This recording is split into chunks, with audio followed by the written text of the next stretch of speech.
Bună dimineața, ziua a patra de carantină, deocamdată tot la hotel.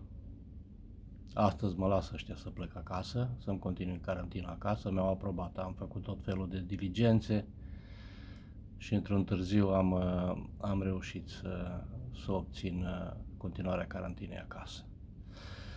Astăzi avem cică mic dejun sănătos, Healthy Start Breakfast. Ia să vedem, să vă arăt ce mi-au adus ăștia aici. Mi-au adus aici niște lapte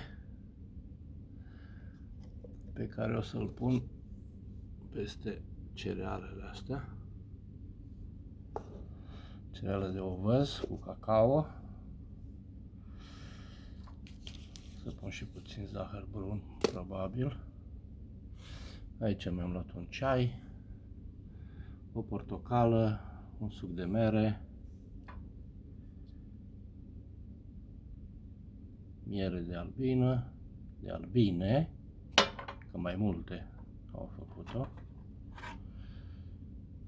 Sănătos, dar nu știu cât de sănătos poate fi, ouăle să zicem.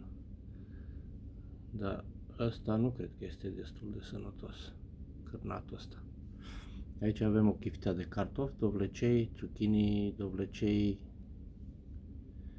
și puțină ceapă și condimente. Are un fel de hrenzele, cum le zice la Maramureș, și ouă albe fierte. Deci să avem o mare poftă.